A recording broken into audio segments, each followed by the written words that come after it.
importante, porque creo que todos los que estamos aquí sabemos la importancia que exista el Día Internacional de Tolerancia Cero con la mutilación genital femenina. Y no me voy a enredar más, pero porque quiero dar paso a la ministra Ana, que nos dijo, bueno, hoy, como en casa, incluso voy a pasear por aquí. Así que estamos desde la red, que compone muchísimas organizaciones, entidades, profesionales, activistas, muy agradecida que estés aquí. Así que, por favor. Muchísimas gracias. Es un inmenso placer, Wanawake, de mujeres a mujeres activistas por la igualdad contra la mutilación genital femenina, y para mí es un compromiso. Os voy a contar una pequeña experiencia, y es que cuando yo llegué, y me voy a poner de pie porque hay otra cosa que os quiero contar, y es que como ministra paso muchas horas sentada. Entonces, cada vez que tengo una posibilidad de andar por la calle o tal, la aprovecho, porque luego pues duele la espalda y uno duerme peor. Hay que hacer ejercicio. Bueno, pero os decía que cuando comencé con esta responsabilidad, hace pues ahora prácticamente 2 años, de las mujeres que más me impresionaron y de las reuniones que más me impresionaron fue precisamente con la Red contra la Mutilación Genital. Y me impresionó por 2 cosas.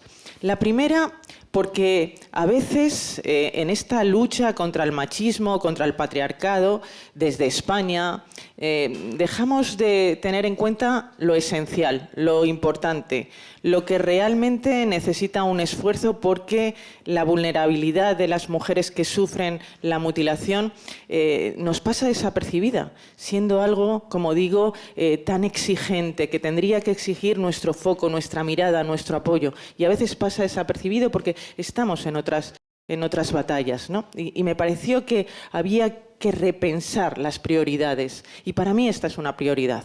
Esta es una prioridad global.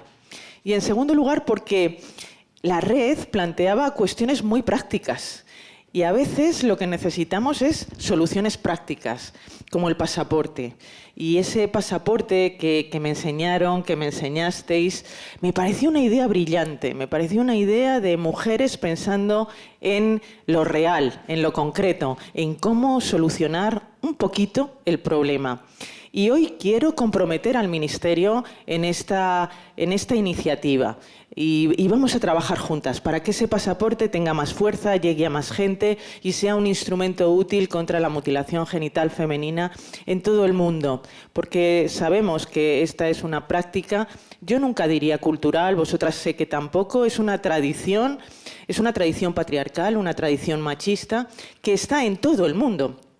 A veces tenemos la idea de que es el continente africano en el que se desarrolla la mutilación genital, y sin embargo es en todo el mundo, con cientos de países donde se sigue manteniendo esta práctica violenta, salvaje contra las mujeres.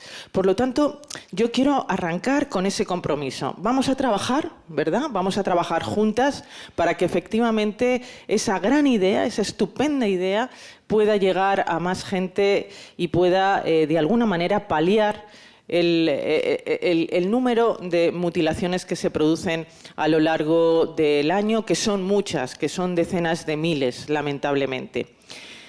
Es verdad que la mutilación genital femenina se ha ido, yo creo que, reduciendo por el esfuerzo, por la alianza feminista, por el compromiso y el avance de muchas mujeres que han visto que efectivamente la mutilación genera enormes problemas para las víctimas. Somos conscientes, y por eso lo primero que tenemos que hacer es dar visibilidad, como lo estáis haciendo hoy, ¿no? Dar visibilidad al problema, ser conscientes de que este día no es un día cualquiera, es un día de lucha, pero también es un día de reconocimiento de que se ha avanzado, porque si no somos capaces de reconocer los avances, nos perderemos en la desesperanza, y eso tampoco podemos consentirlo, no nos lo podemos permitir. La desesperanza es lo último. Hemos avanzado, habéis avanzado, la red es cada vez más potente, más poderosa, va avanzando, pero hay todavía mucho que hacer.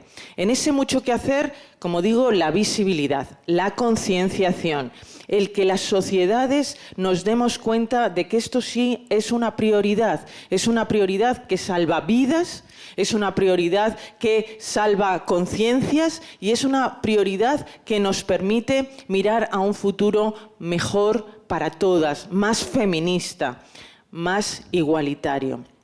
En segundo lugar, desde luego, creo que la prevención, y en eso habéis trabajado muy bien, con guías, con protocolos, la prevención es la clave, porque una vez que se produce la mutilación, la recuperación de esas mujeres, y lo vais a ver a lo largo de toda la mañana, ya lo conocéis perfectamente, es mucho más compleja.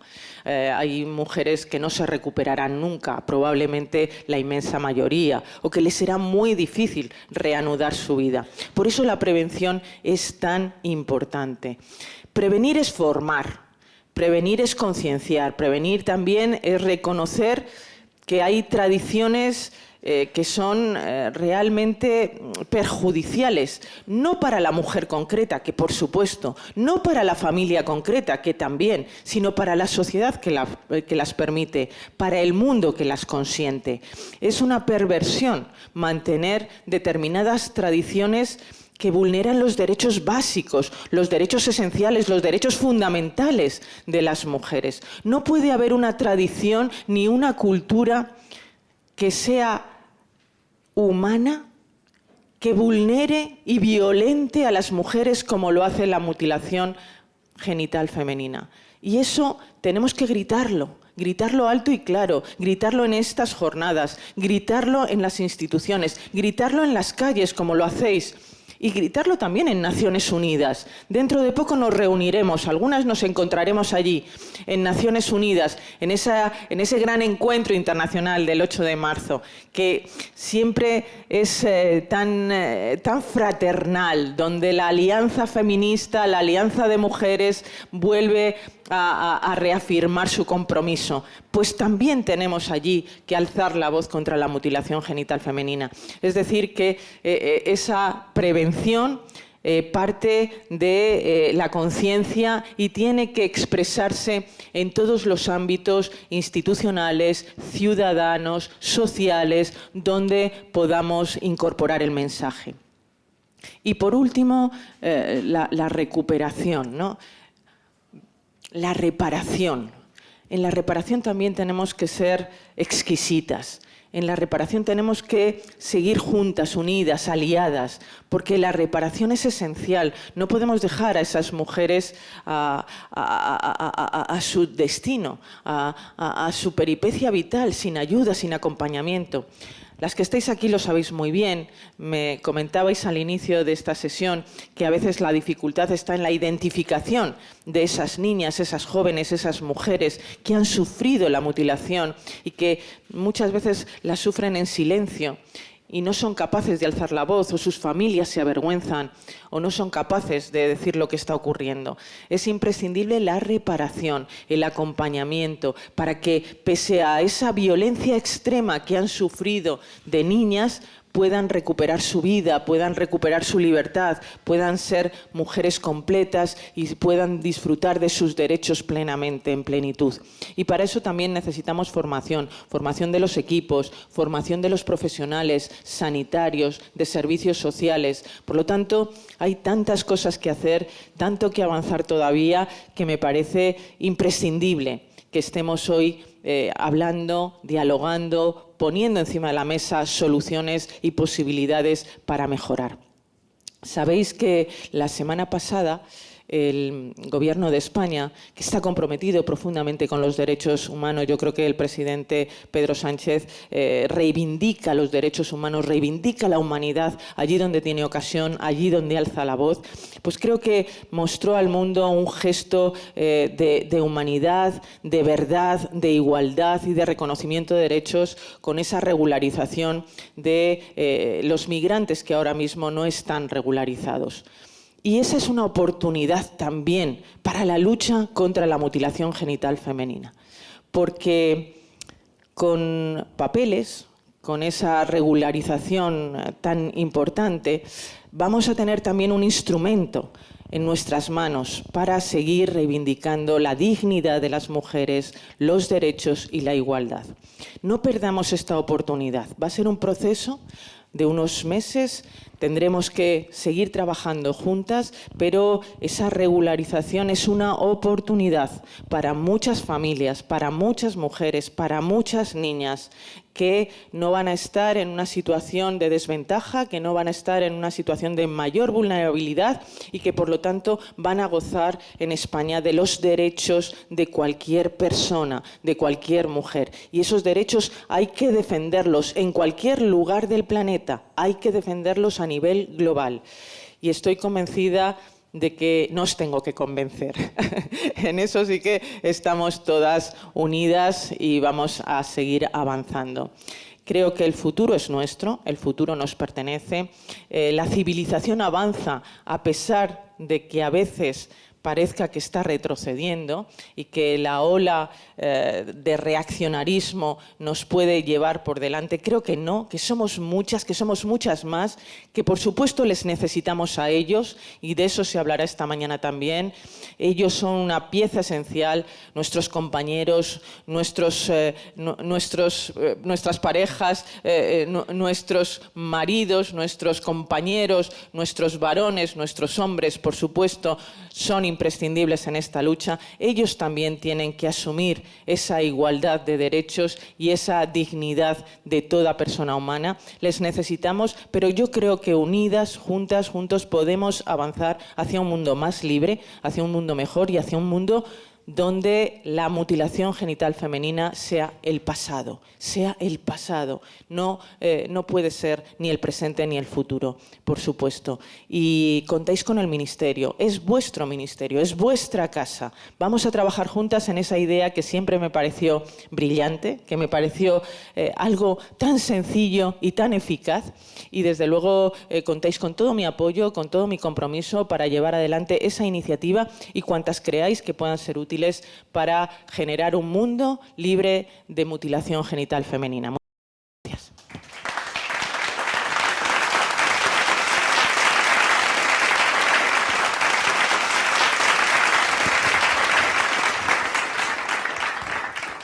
Muchísimas gracias, señora ministra.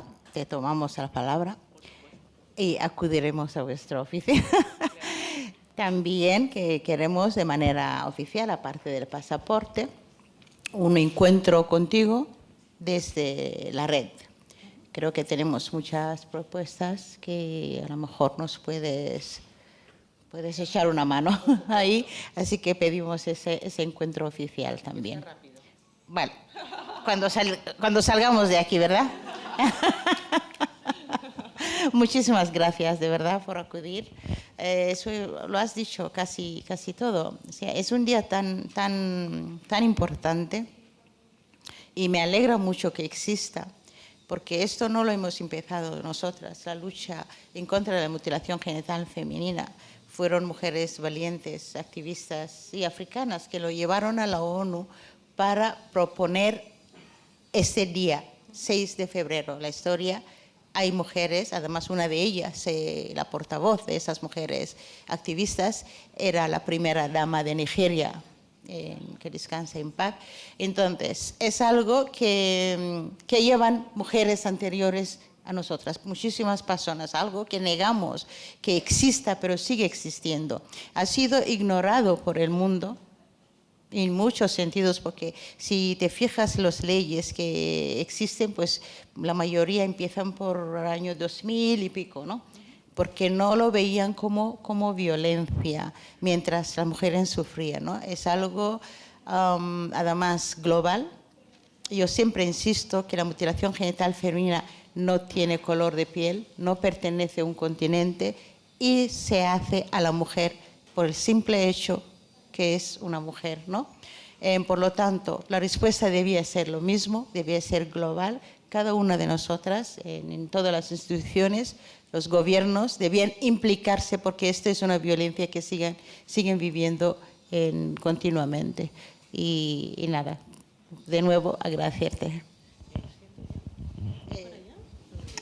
Como quieras. Si quieres, podemos ir comentando. Vale, pues está más blandito. Esperamos, pues muchísimas gracias. Yo, bueno, pues recoger el guante también por parte de la red para ese encuentro, para ese seguir trabajando juntas, que es lo que venimos haciendo nosotras desde 2018 que nos constituimos. Y la verdad es que con toda esa diversidad, como dice Asha, la red es una buena muestra de ello, ¿no? Mujeres africanas, mujeres de todas partes que nos unimos y que queremos, tenemos un fin común que es eliminar la mutilación genital femenina, pero también poniendo el foco en lo que hablábamos, en la prevención, en todos esos retos además que tenemos como sociedad y como personas para seguir creciendo. Y desde la red, desde luego, no nos queda otra que seguir haciéndolo, tanto a nivel individual, de cada una desde su rinconcito, por así decirlo, y sobre todo sabiendo que uniendo fuerzas, que cooperando, a pesar de toda la diversidad, de todo lo que pueda suponer, ¿no? Pensamientos distintos y de todo lo que enriquece, bueno, pues seguir trabajando en eso, en esa prevención, en combatir esos retos, en ese tratamiento también a las mujeres supervivientes. Así que vamos a empezar hoy, si os parece, bueno, pues con esas mesas también que tenemos aquí propuestas para empezar también a poner, a contextualizar de dónde partimos, de dónde seguimos más que partimos, de dónde seguimos, porque como bien dice Asha, bueno, ya son muchos años los que se llevan trabajando y son muchas las mujeres que ya han pasado por esta reivindicación y por esta lucha. Así que gracias a todos y a todas por acudir. Esto es para todos, esto es de todos, es un compromiso de todos y de todas y desde luego nosotras, ellos y todos juntos con ese fin para eliminar la mutilación genital femenina. Así que mil gracias.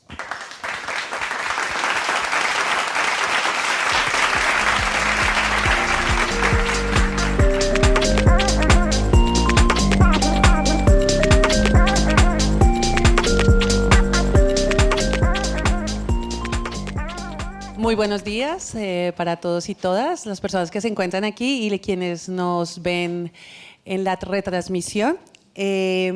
Agradezco a mis compañeras que están ahora en esta mesa y agradezco a las que vendrán después también a seguir compartiendo.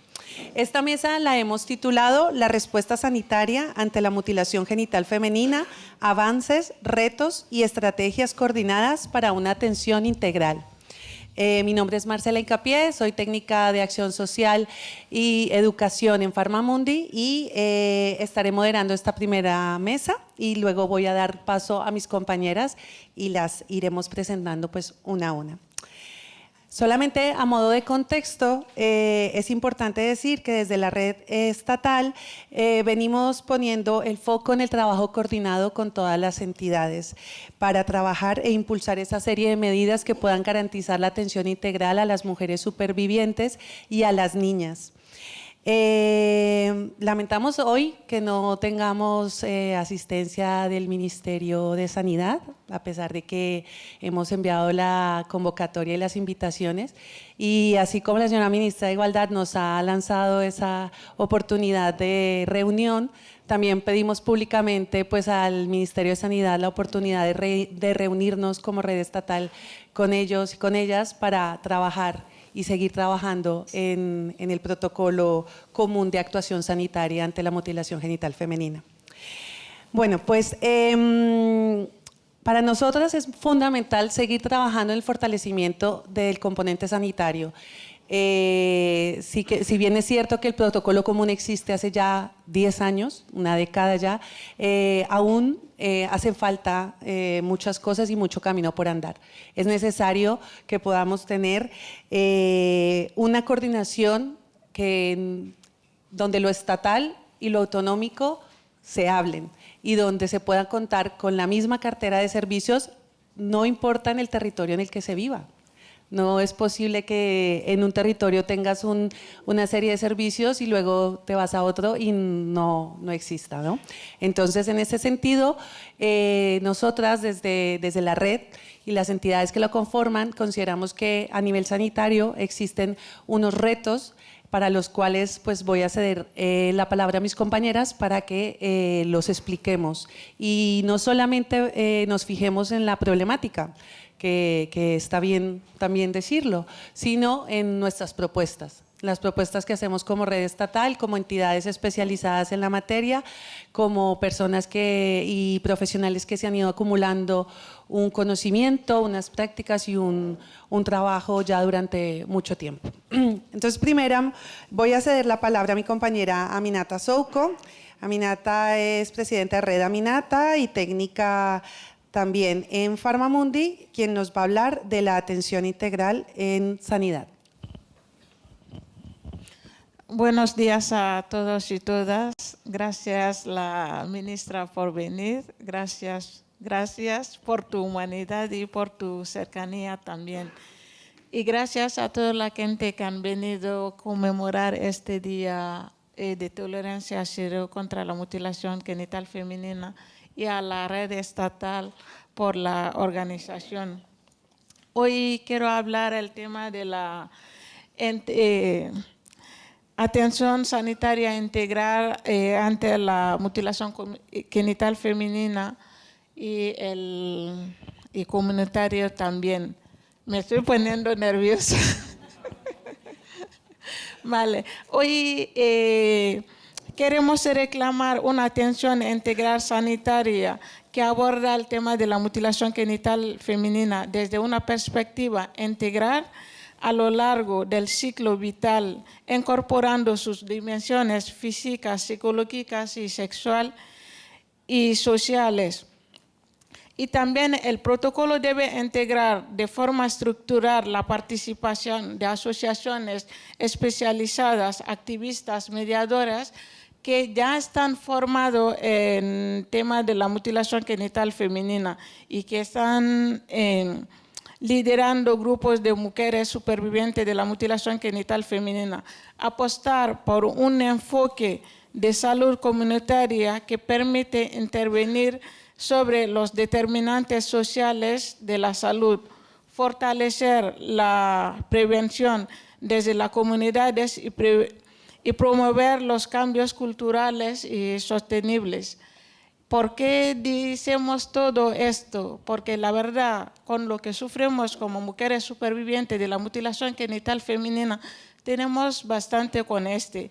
Y luego, cuando queremos tratar nuestra problemática, muchas veces también hay muchos desconocimientos. Yo sé que hay algunos profesionales que están sensibilizadas con el tema, pero hay otras que no lo sabe. Entonces, si una mujer llega también y para tratar estos temas de mutilación genital femenina se necesita muchos conocimientos y apoyar también a esta mujer, porque decidir solamente luchar contra la mutilación genital femenina o tratarlo es como que estás luchando algo de tu cultura.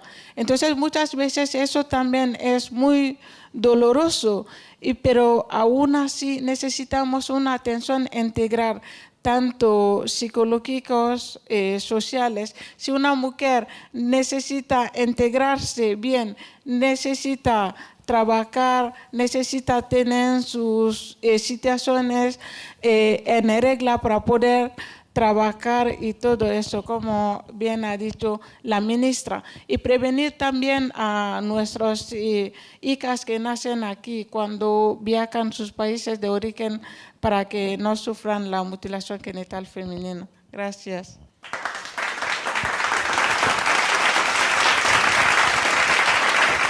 Sí, Aminata nos menciona la atención integral que va más allá únicamente, que va más allá, no solamente en el campo sanitario, sino que incluye esa atención integral de varios sectores y varias medidas.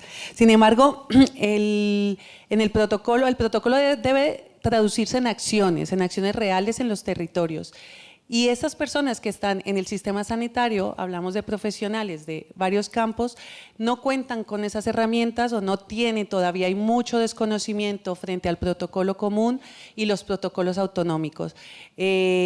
¿Cómo podemos solucionar esto? Entonces voy a invitar a Mariama Minte, que es representante de Yo Querendam, a que nos hable de este asunto. Mariama, por favor, gracias.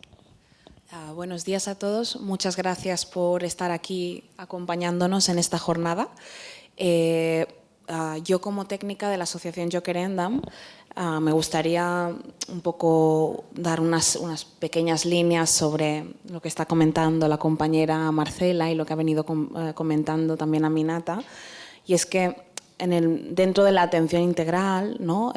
Aparte de hablar de la sanidad, bueno, de lo que es obviamente la parte sanitaria, lo que es la parte comunitaria, etcétera, las profesionales, las técnicas de las asociaciones expertas, nos encontramos con un hándicap muy importante, y es que los profesionales que están también en el círculo de atención a las mujeres y víctimas o mujeres que están en riesgo de sufrir la mutilación, presentan carencias, que presentan falta de conocimientos en la materia.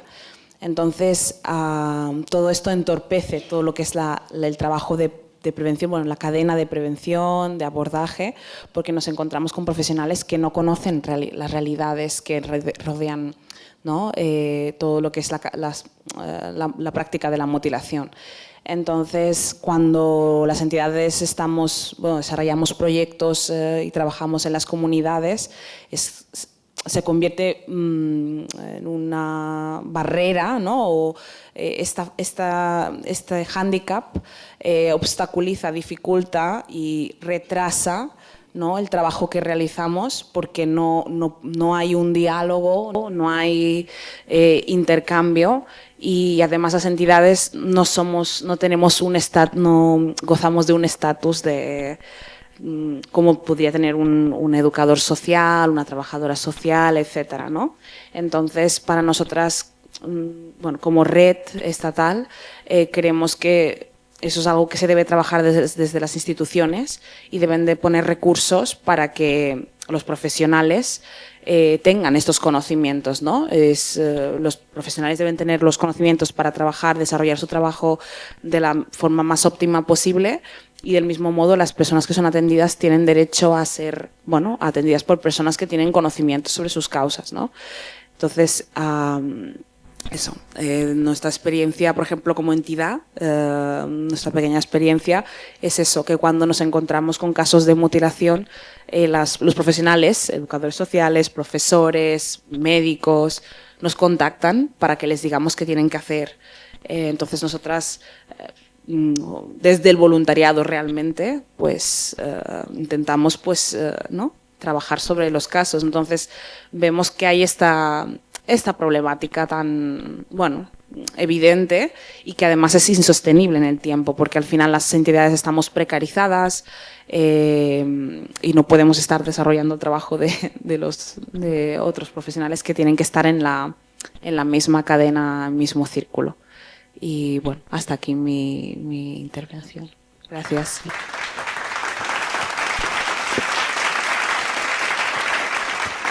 Muy bien. Nerea, hemos hablado mucho de la articulación y la coordinación interinstitucional y lo importante que es poder trabajar de la mano con el sistema sanitario y las entidades que ya venimos acumulando años en el tratamiento de la mutilación genital femenina, y sobre todo incluir el enfoque comunitario en la salud, ¿no? Porque la sanidad no puede centrarse únicamente en el enfoque asistencial para producir los cambios que queremos, que es completamente la eliminación de la práctica y la protección de las niñas. ¿Cómo la red ve esta articulación y qué propuesta se genera para podernos articular con el Ministerio en cuanto a darle más estructura y cuerpo a ese protocolo en los territorios con acciones reales? Perdón que no te presento con los nervios del... Nerea es Nerea Sancho Sánchez y representa la Unión de Asociaciones Familiares, UNAF. Gracias, Marcela. Pues efectivamente, un poco en la línea de lo que comentabas, ¿no? Realmente esta red somos más de 26 entidades expertas, activistas, profesionales del sector, incluyendo también mujeres supervivientes que han pasado a la acción y que realmente tienen un rol no solamente de activistas, sino de implicación profesional en todo el trabajo de trabajar en contra para prevenir la mutilación genital femenina y sobre todo ofrecer una atención integral a todas las mujeres supervivientes. Entonces realmente la red, lo que nos hemos convertido es un organismo experto. Tenemos una visión integral de tanto de lo que hace falta hacer, de cuáles son las necesidades y en cómo hacerlo. Entonces lo que queremos pedir a las instituciones es que contéis con nosotras. Contéis con nosotras porque somos las que en el día a día tenemos una comunicación directa y personal, tanto con las mujeres, con las familias, con las niñas, con las profesionales, incluso con las instituciones, ¿no? Que precisamente estamos aquí para ello. En ese sentido, pues tenemos una larga lista de propuestas, ¿no? Pero siempre nos gusta decir, bueno, vamos a ser realistas. Vamos a empezar desde lo concreto y desde lo pequeño, porque sabemos que nosotras en nuestro día a día vemos un montón de necesidades, pero que bueno, llevarlas a la práctica, pues eso ya lleva mucho más tiempo, ¿no? Entonces queremos poder dar esos pequeños pasos. El primer pequeño paso que podemos dar es que contéis con nosotras, es sentarnos, reunirnos, analizar y poner encima de la mesa todas las necesidades que hay e intentar crear un plan pequeñito, de pequeños pasos. ¿Qué objetivo podemos hacer en el próximo año? Vale, conseguido, genial, vamos al siguiente, ¿no? Entonces ir poco a poco, pero sobre todo que no nos abrume todo ese camino tan largo que tenemos por hacer, porque contra el machismo pues es muy difícil luchar, es una envergadura muy grande, pero sí podemos dar pequeños pasos, ¿no? Lo primero es contar con nosotras, sentarnos conjuntamente. Lo segundo, ese gran paso, ¿no? que pedimos específicamente al Ministerio de Sanidad, es poder hacer esa evaluación del protocolo sanitario. Vemos en el día a día, como están diciendo las compañeras, esos retos, como decía Aminata, de ofrecer una atención integral, el reto que decía Mariama de realmente contar con profesionales formados.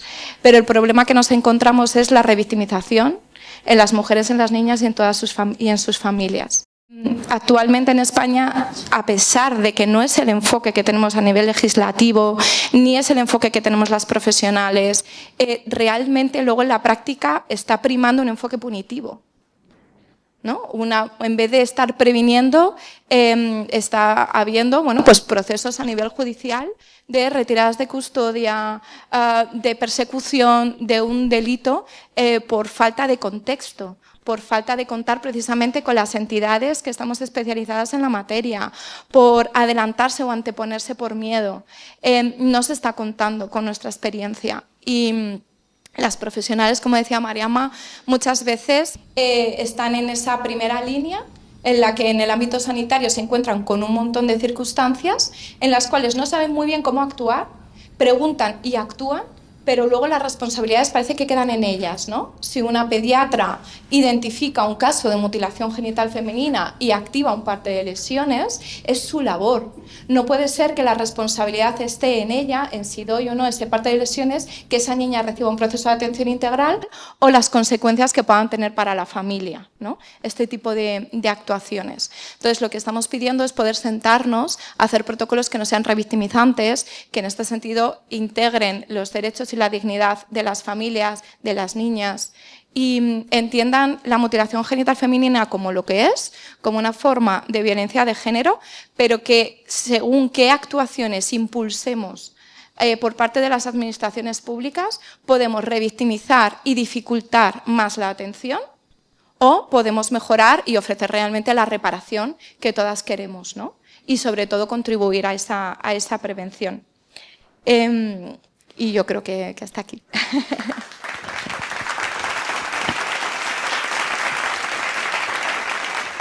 Yo creo que ese es un mensaje muy importante. Como red estatal queremos dejar claro y lanzar este mensaje. Ninguna madre debería tener miedo de llevar a su hija al pediatra. Ninguna mujer debería tener miedo de ir al médico o médica de cabecera, ¿no? Entonces el sistema sanitario no puede convertirse en un sistema punitivo, no puede convertirse en un sistema que dependa ni la custodia, ni que se emprendan acciones judiciales. Al contrario, el derecho a la salud es un derecho que no puede estar mediado por ese tipo de medidas. Aminata, quería preguntarte precisamente, porque tú haces mediación sanitaria, mediación intercultural sanitaria, ¿cómo ves tú y qué barreras te encuentras en el día a día en esta materia? Gracias. Y la verdad, hay mucho desconocimiento. Y yo sé que se ha hecho mucho, pero aún queda mucho por hacer. Y, por ejemplo, yo creo que las supervivientes y con sus hijas o lo que sea, en pediatría o en los centros de salud, trabajadora social, tienen que ser sus lugares de confianza, ¿no? Si tienen problema en casa, si una mujer está pasando malos tratos o lo que sea, sí o sí va a pasar con su médico. Entonces, si tiene confianza con ese médico de cabecera o con la pediatra, puede explicar. Entonces, ellas le pueden orientar. Pero si ven que llevando a sus hijas en centro de salud, su pediatra va a activar el protocolo, es su derecho de activar el protocolo y es su trabajo también. Pero si la mujer no entiende, si tiene miedo que le van a quitar sus hijas, nunca le llevarán. Entonces, finalmente lo que se va a conseguir con que no llevan las niñas, y esas niñas que han nacido aquí son españolas, no están protegidas. Entonces, finalmente, cuando viajan a sus países de origen, ya no van a querer más traerla aquí y no hay ningún seguimiento sobre esas niñas. Yo creo que es muy importante hacer entender esas partes. Y las niñas también que vienen ya mutiladas. Y muchas veces esas madres o padres desconocían que la mutilación genital femenina es algo que vulnera sus derechos o que es algo malo para la salud de las niñas y de las mujeres. Pero muchas veces lo hacen por el desconocimiento y también pensando que es una forma de purificar a las niñas y a las mujeres, porque es lo que nos hace entender desde pequeña. Hay muchos países en África que la mutilación allí es como algo maravilloso. Muchas veces hay mucho desconocimiento ahí y el tema de la mutilación es muy tabú, no se habla mucho. Entonces la cosa que no se habla, la cosa que no se conoce es difícil de combatirlo. Entonces al llegar aquí es cuando nos damos cuenta, hay muchas también que están luchando allí en el país de origen, pero yo sinceramente he estudiado allí hasta el segundo de bachiller, ningún profe ni nadie me había explicado las consecuencias con el tema de la mutilación. Es al llegar aquí que yo he empezado a enterarme más, formarme más para luchar contra la mutilación genital femenina. Pero yo recién llegada, sin saber que es algo malo, yo podía mutilar a mi hija también por el desconocimiento. Entonces es muy importante esta parte que se conoce. Y las madres que practican la mutilación también no lo hacen por hacer daño a sus hijas, lo hacen por el desconocimiento y también para que sus hijas sean aceptadas dentro de la comunidad.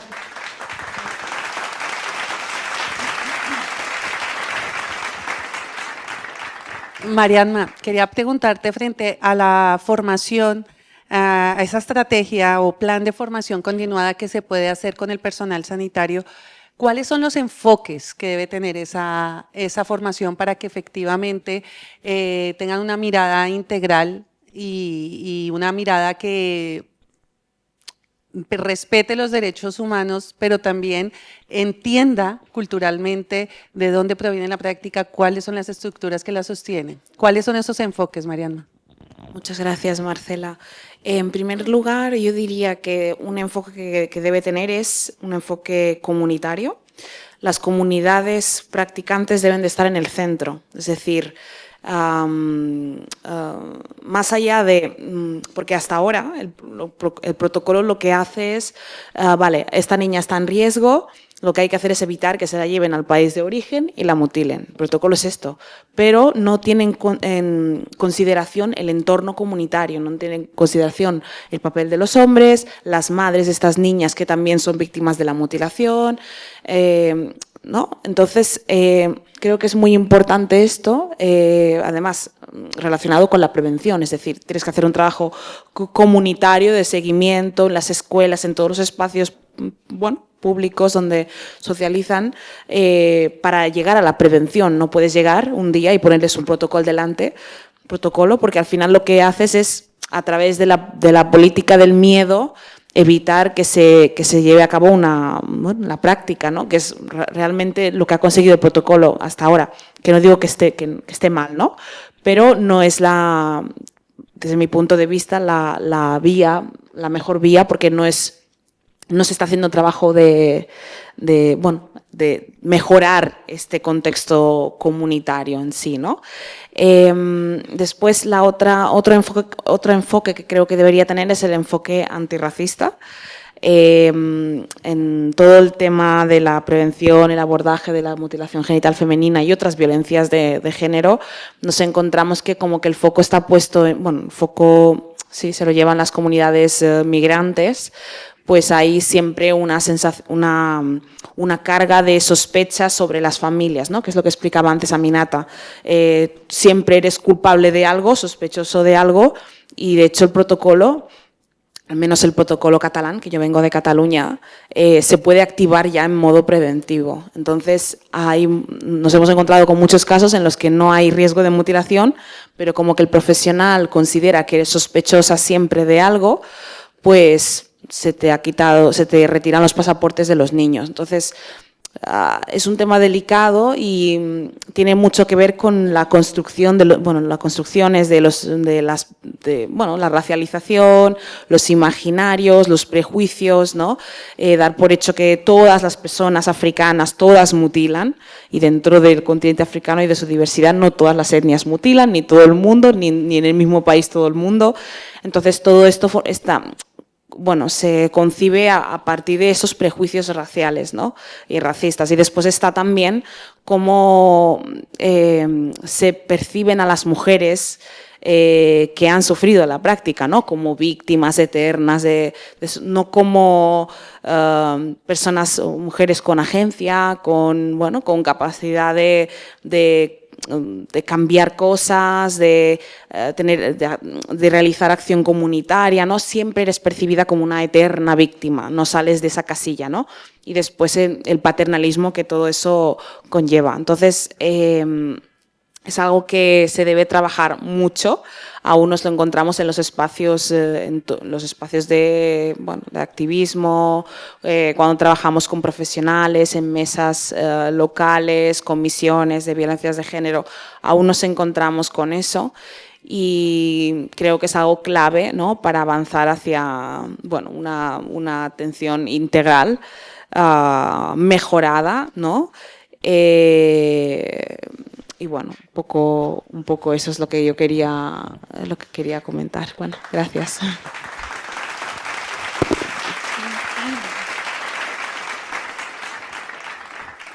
¿Quieres agregar algo? Sí, yo quiero agregar esa parte que mejor prevenir que curar, ¿no? Entonces, aunque hay protocolo, si en la comunidad esos protocolos no se llega, es difícil también que hace efecto. Entonces es muy importante la participación de las mediadoras, las activistas, para de tú a tú funciona más que un papel o una ley ahí que muchas no saben ni leer ni escribir. Entonces la mejor manera es esto, que trabajamos nosotras que somos activistas, lideresas, que trabajamos con nuestra comunidad. Estamos trabajando, pero hacemos más voluntariados que trabajo en sí. Entonces queremos que esto sea nuestro trabajo, que nuestra 8 horas que sea en esto, trabajando y cobrando por esos motivos. Y yo creo que eso hace más que otras cosas, porque si unos padres no saben, desconocen el tema de la mutilación, porque muchas veces en las consultas no tienen tiempo para explicarte que eso está prohibido por la ley. Entonces esos padres llegan, están trabajando, la mujer trabaja, el marido trabaja. Entonces, y pasa lo que pasa, mutilan a la niña por el desconocimiento, van a la cárcel. Más gasto para para el Estado, ¿no? Porque los padres y madres en la cárcel, los niños en centro de menores, eso no ayuda. Entonces, mejor que trabajamos más lo que estamos haciendo, que se refuerza más esta parte. Yo creo que todos nosotras y nosotros hacemos más voluntariado que trabajando en sí. Gracias. Perdónate, yo quería añadir una última cosa, que ahora cuando Aminata hablaba, pues se me ha... Y es que en todo esto las entidades puedan estar profesionalizadas, tengan estatus de profesionales, que esto nos lo encontramos mucho. Como somos entidades, se nos percibe como, bueno, tenéis que ir a hablar con vuestra gente y decirles que dejen de... ¿no? Somos profesionales y nuestro criterio como profesionales, como entidades expertas, es un criterio que debe tenerse en consideración a la hora de redactar protocolos, modificar protocolos, cualquier cosa. La formación a profesionales que antes comentaba, debemos de estar allí, debemos estar en los espacios de tomas de decisiones, porque mejor que las entidades que trabajamos con las comunidades, conocemos las realidades de primera mano, como decía Nerea, estamos en primera fila, entonces tenemos unos conocimientos que... bueno, son indudables, ¿no? Entonces, ese enfoque también es muy importante. Exacto, precisamente. Precisamente esa es una de las propuestas también de la red, ¿no, Nerea? Que se cree un mecanismo consultivo dentro del protocolo de actuación, tanto el común como en las comunidades autónomas, ¿no? ¿Cómo nos imaginamos que puede funcionar ese mecanismo consultivo? Pues un poco en la línea de lo que hablábamos, ¿no? Esa necesidad de poder evaluar realmente con estos 10 años de protocolo sanitario en qué punto estamos, ¿no? ¿Qué está funcionando, qué no está funcionando? ¿Las profesionales lo conocen, no lo conocen? ¿Cómo se está aplicando? Nos estamos encontrando situaciones en las que el protocolo dice una cosa, pero luego a las profesionales les dicen, no, mejor así, no, de la otra manera, lo aplican, pero luego en estos procesos que no están del todo claros, porque no están evaluados, no están revisados, no están adaptados a la realidad, solemos caer en una inacción, ¿no? Esto es un poco lo que nos estábamos encontrando y lo que destacábamos, ¿no? Que al final muchas veces o no se actúa o se actúa a medias y con miedo. Las profesionales realmente en líneas generales no quieren caer en una revictimización, pero a veces se cae en una inacción, ¿no? En ese sentido, una de las cuestiones que tenemos identificadas en la línea de lo que comentaban mis compañeras no es solamente la prevención, sino, como bien decía Aminata al inicio, que todavía falta la atención. La atención no está articulada en el protocolo sanitario a nivel estatal y a nivel autonómico, pues algunas autonomías sí lo tienen recogido. Pero realmente existen solamente 2 comunidades autónomas con unidades de referencia en toda España para poder ofrecer solamente una parte de la cartera de servicios de atención. Siguen sin estar siendo articuladas con todos los recursos de atención integral a las violencias de género, sin tener una visión holística, ¿no? De pues, una atención psicológica, sexológica, de continuidad, desde trabajo social. Toda esa parte sigue sin estar articulada. En el ámbito sanitario no saben que pueden activar a los centros de crisis en un caso de mutilación genital femenina. Y cuando hablamos con los centros de crisis muchas veces nos dicen que tampoco saben realmente cómo articular esa atención, ¿no? Que nuestras compañeras lo hablarán después. Entonces, en ese sentido, desde la red, pues lo que queremos es poder constituirnos, ¿no? como esa comisión, ese mecanismo consultivo de asesorar, de cómo revisar ese protocolo, cómo evaluarlo, que contéis con nosotras, ¿no? para ese apoyo y ese seguimiento, y sobre todo poder reclamar pues, que se puedan generar estas unidades de referencia, comités multidisciplinares, que se tenga una visión integral y sobre todo, y prioritario, el enfoque comunitario integrando la mediación intercultural. Sí.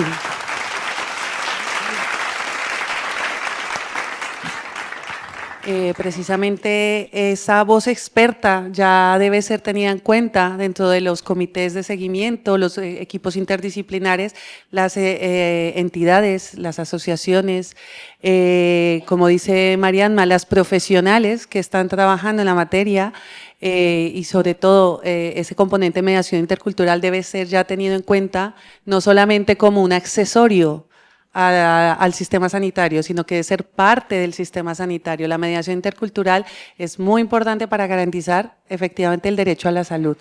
Aminata, ¿tú querías comentar algo sobre la reconstrucción genital?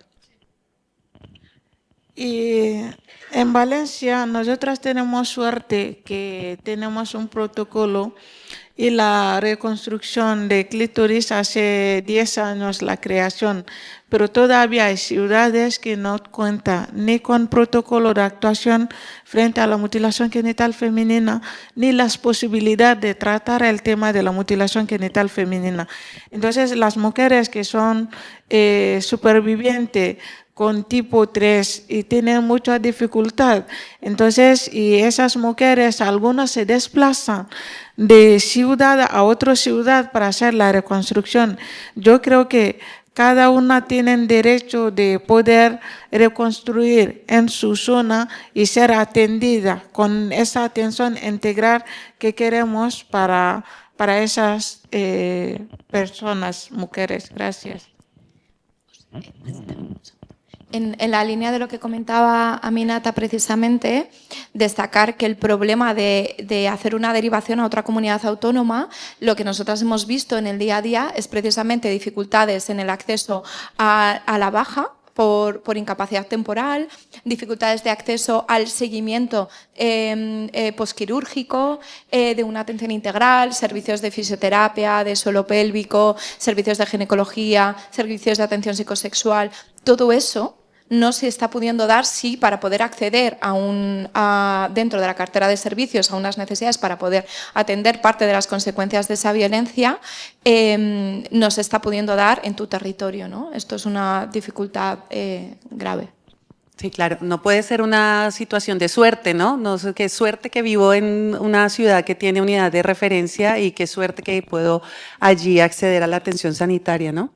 Sí, y también hay que entender que cuando una mujer ha sido violada sexualmente, yo creo que están haciendo más caso a esas víctimas que las víctimas de mutilación, porque una mujer mutilada que está sufriendo esas violencias sexuales en casa, con todo el dolor que tiene, y yo creo que lo tienen que comparar igual. Entonces, una mujer que es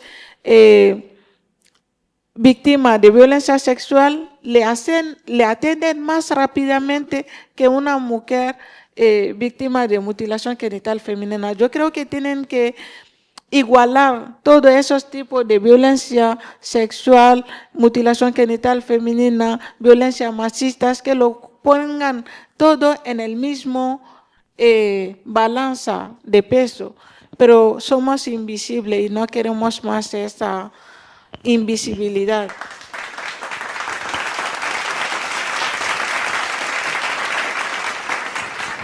Bueno, creo que todos los aportes y digamos que las líneas y las propuestas están sobre la mesa. Las transmitiremos también nuevamente al ministerio y haremos llegar estas conclusiones para esperar esa ansiada cita y reunión para poderlas llevar de viva voz. Si alguien quiere hacer alguna pregunta o algún aporte en materia de atención sanitaria, le podemos dar paso o damos paso también a las compañeras, que en la siguiente mesa se va a discutir un poco y más a detalle la atención integral ya en otros componentes que tengamos. Sí, y que nos dan posibilidades también a las entidades pequeñas como la nuestra, subvenciones, pues, porque siempre, nunca no nos dan subvenciones, siempre piden experiencia. Entonces, es que es verdad. Entonces, como entidad pequeña, dicen, tiene que tener tanta experiencia. ¿Cómo vamos a tener experiencia si no nos dejan tenerlo? Entonces, es difícil.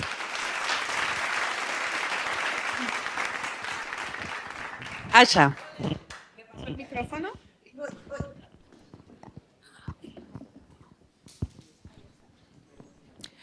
Bueno, te escucho y me voy. Vale.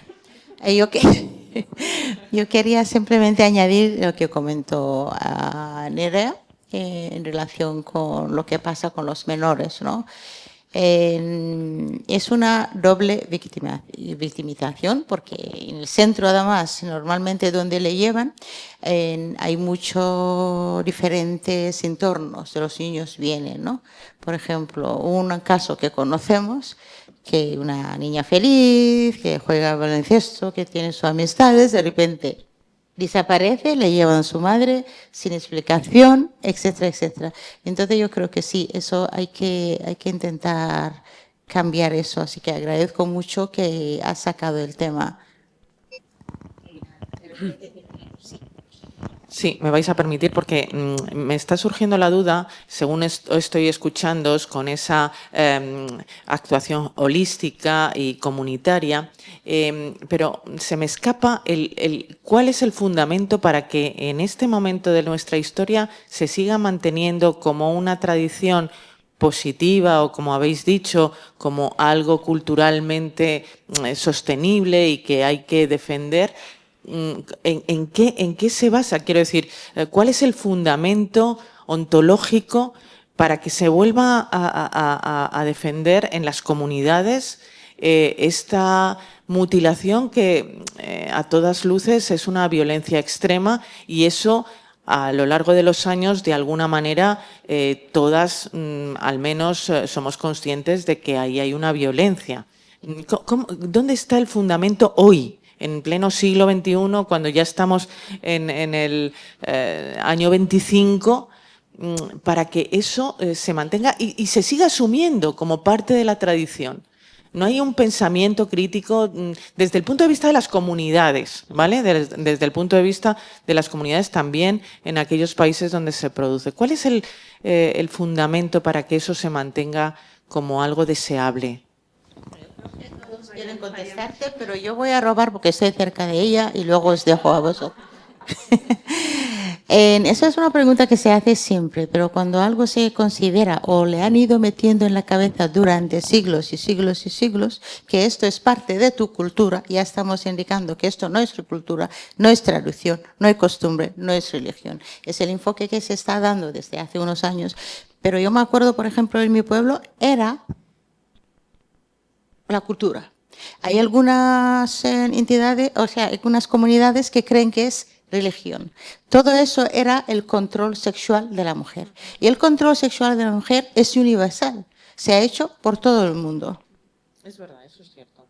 Estos lo han hecho como mutilación genital femenina. Otras había otro sistema que lo solían hacer. O, por ejemplo, cuando pasaba en Europa, que porque una niña se tocaba y decidían, bueno, el problema es el clítoris, ¿no? Perdón la palabra, pero es así, y le cortaban, ¿no? Entonces, la obsesión con los genitales de la mujer ha sido universal. Otras han ido metiendo ahora, esto es parte de mi cultura, esto es mi religión, ¿por qué le interesa? Es político, es económico y bueno, podía continuar, pero quiero dejar en que puedan contestar las jóvenes también. Gracias. No, básicamente es lo que ha dicho Asha. Y además que también, como explicaba antes Aminata, como que se percibe como una forma de purificar, es como un requisito para casarte, muchas veces. Entonces, si tú en una sociedad no mutilas a tu hija, todo el mundo sabe que tú no has mutilado a tu hija y le vas a causar un problema, entre comillas, en un futuro. Entonces, eso también hace que las mujeres continúen ¿no? con la práctica, porque hay una demanda. Después está también la economía social, ¿no? que es una profesión, la práctica, ¿no? Entonces hay la profesión de la persona que corta, de las personas que se dedican a, yo qué sé, coser los trajes cuando hay que hacer las celebraciones porque son rituales de purificación. Todo eso es una economía, ¿no? que se sostiene por esta práctica y todos los años hay niñas que van. Entonces, y como ha explicado Asha, si es una cosa que se viene haciendo desde hace mucho tiempo, igual que aquí en Europa también hay costumbres de hace mucho tiempo que se empieza a debatir si hay que continuar o no, y en nuestros países, en los países que se practica, también hay estos debates.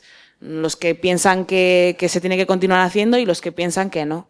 Entonces es esta lucha constante.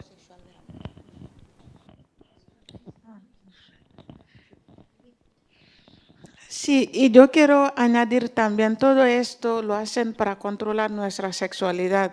Si cogemos la mapa de mutilación genital femenina, veremos donde hay más prevalencia de mutilación genital femenina, es donde hay más poligamia también. Sí, porque no es algo religioso, porque en Marruecos, Algeria, son musulmanes. Entonces, y yo no digo que no existe la poligamia, pero no es como Mali, no es como Guinea, no es como Ghana. Porque cuando se casan con una mujer mutilada, pues esa mujer, pues lo que menos va a querer es el sexo. Entonces se casan con la segunda tiene el mismo problema, se casan con la tercera tiene el mismo problema, se casan hasta la cuarta.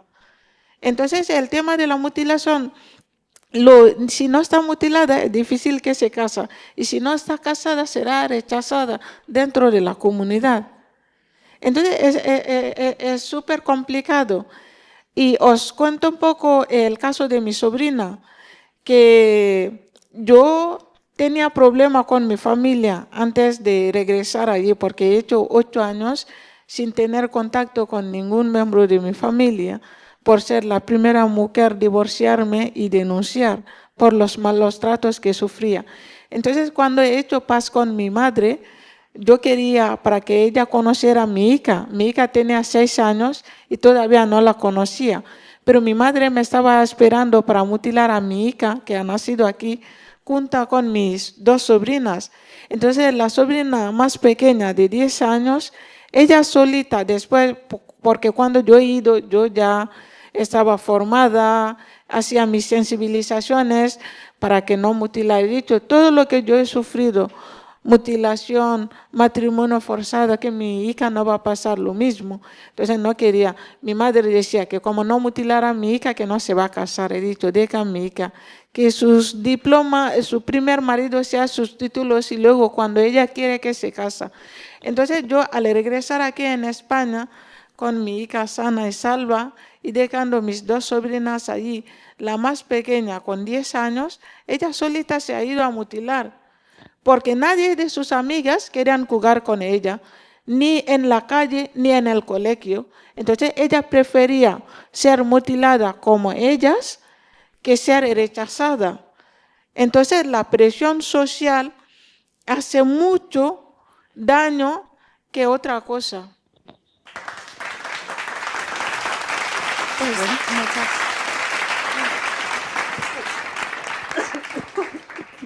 entonces es lo que estamos intentando poco a poco, desconstruir lo que han construido hace años y siglos. Pero poco a poco, todas nosotras activistas con orgullo podemos decir que gracias a nuestra lucha día a día, nuestras comunidades se están reduciendo la tasa de la mutilación genital femenina. Pero antes esto era impensable, pero no nos han tratado de todas, ¿no? Empezando Asha, ella como es nuestra veterana de la lucha. Entonces, y cuando uno decide no mutilar a su hija, te dirán de todo. Entonces, pero gracias a su lucha, que el resto ven que su hija está creciendo sana y salva, pues hay más mujeres que van imitando estas cosas. Gracias. Y Ana, gracias por venir. Gracias a todas por sus aportes en el ámbito sanitario. Ay, Nerea. Perdón. ¿No? Un segundo muy rápido, simplemente porque yo obviamente no puedo hablar por la voz de las comunidades, pero sí podemos establecer, creo que un símil, ¿no? Desde un punto de vista de género, de cómo se sustentan este tipo de prácticas, ¿no? Y este tipo de violencias. Actualmente, día tras día, vemos cómo las jóvenes rechazan sus genitales, y también las mujeres adultas. Actualmente en España se acceden al blanqueamiento de los genitales femeninos, existen las labioplastias, no nos gustan si nuestros labios cuelgan o dejan de colgar, tenemos un montón de problemas de cómo miramos nuestro propio cuerpo como mujeres, seguimos estando totalmente atravesadas por un nivel de abuso sexual tremendo que cuestiona también nuestra libertad sobre nuestro cuerpo, nuestra sexualidad. Creo que en líneas generales todas, desde que nacemos, seguimos viviendo una y otra vez que nuestros cuerpos están mal, que nuestros genitales están mal y que tenemos que aceptar un montón de normas sociales o de cambios que tenemos que hacer para poder encajar, ¿no? Entonces yo creo que los ejemplos que habéis dado son muy claros y creo que cualquier persona, cualquier sociedad, cualquier mujer sobre todo, ¿no? Podemos entender el por qué se sigue perpetuando este tipo de prácticas. Sí, pues muchas gracias. Sí, gracias porque ampliar la mirada y entender también implica mirar hacia adentro, ¿no? Y ver cuáles son las prácticas que en el mundo blanco occidental también perpetúan ese control sobre la sexualidad de los cuerpos y muchas veces cómo vemos a las otras personas como las raras, las salvajes, las que están mal, ¿no? Y no vemos que en nuestra realidad también existen todo de otra manera y con otras caras. Muchas gracias a todas, compañeras, y les damos paso a las compañeras de la mesa de igualdad.